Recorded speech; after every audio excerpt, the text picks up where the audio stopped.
లక్ష్మణుడు కూడా తక్కువ వాడు కాదు, ఆవేశపరుడు. అసలు వీళ్ళకి రాముడు అన్నగారు కాకపోతే ఆయన చరిత్ర మరో రకంగా ఉండేది. దుశ్శాసనుడు దురదృష్టం ఏమిటంటే దుర్యోధనుడు అన్నగారు కావడం, లక్ష్మణుడు అదృష్టం ఏంటంటే రాముడు అన్నగారు కావడం. అంతకంటే అన్నగారు ఒక దశలో ప్రాయోపవేశం చేసి నేను చచ్చిపోతానని దుర్యోధనుడు ఘోషయాత్రలో కూర్చుని దుశ్శాసనుడికి పట్టాభిషేకం చేశాడు, నువ్వు ఉండరా అని. ఇవాళ ఎవడైనా ఒక ఆయన ఇంకోటికి పీఠం ఇస్తాను అంటే వెంటనే వాడిని పొడి చేసి తీసేసుకుంటాడు ఇక్కడ.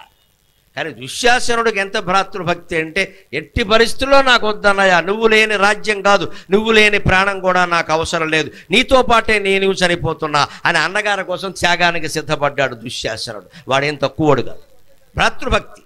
వాడు దురదృష్టం ఏంటంటే దుర్యోధనుడు దొరికాడు అన్నగారి కింద, లక్ష్మణుడు అదృష్టం ఏంటంటే రాముడు దొరికాడు అన్నగారి కింద, అర్జునుడు అదృష్టం ఏంటంటే స్నేహితుడి కింద శ్రీకృష్ణుడు దొరికాడు, కర్ణుడు మంచివాడు, దురదృష్టం ఏంటంటే దుర్యోధనుడు దొరికాడు వాడికి.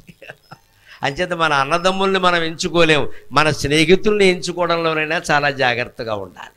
కర్ణుడిలాగా దుర్యోధనుడు లాంటి వాడిని ఎంచుకోవద్దు, హనుమంతుడు లాంటి వాడిని, అర్జునుడు లాంటి వాడిని, రాముడు లాంటి వాడిని, కృష్ణుడు లాంటి వాడిని ఎంచుకోవాలి కానీ రాక్షసులు లాంటి వాళ్ళని ఎంచుకోకూడదు. అన్నదమ్ముల్ని మనం ఎంచుకోలేము కానీ తల్లిదండ్రులను మనం ఎంచుకోలేం, భార్యని భర్తని ఎంచుకోవాలి కదండి, తప్పదు కదా. కాస్త జాగ్రత్తగా ఆలోచించాలి. డబ్బులు ఎంత ఇస్తారు, ప్యాకేజీ ఎంత, లీకేజీ ఎంత అనకూడదు ఇక్కడ.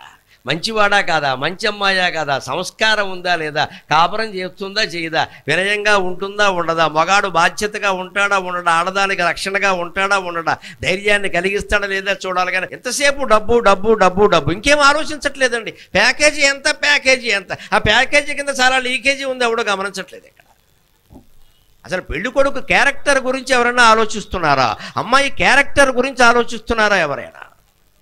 దాని గురించి విచారణ చేయాలి, వాళ్ళకి చెప్పకూడదు. మీకు విచారణ చేస్తామని చెప్పకూడదు, అబ్బో పట్టుచీర కట్టేస్తారు ఇక్కడ, అలా కుదరదు. మన వాళ్ళని పంపాలి, రహస్యంగా పంపాలి, ఆ నగరానికి పంపాలి, వాళ్ళ చుట్టాల దగ్గరికి పంపాలి, వాళ్ళని అడగాలి. అప్పుడు వాళ్ళు చెబుతారు, బంగారం అండి బాబు, బంగారం అండి అని అన్నాడు, అంతేలే. మధ్యవర్తులు ఎందుకు అబద్ధం చెబుతారండి? కావలసిన వాళ్ళు ఏదో కావడం కోసం చెబుతారు, మధ్యవర్తులు చెప్పరు. ఏమో ఆ విషయంతో సంబంధం లేని వాడిని అడగండి, మూడో వ్యక్తిని, పెళ్లి సంబంధం గురించి, ఆ ఊళ్ళో ఉన్న వ్యక్తిని చెప్పేస్తాడు. అంతేగాని మోసపోకూడదండి ఎప్పుడు కూడా.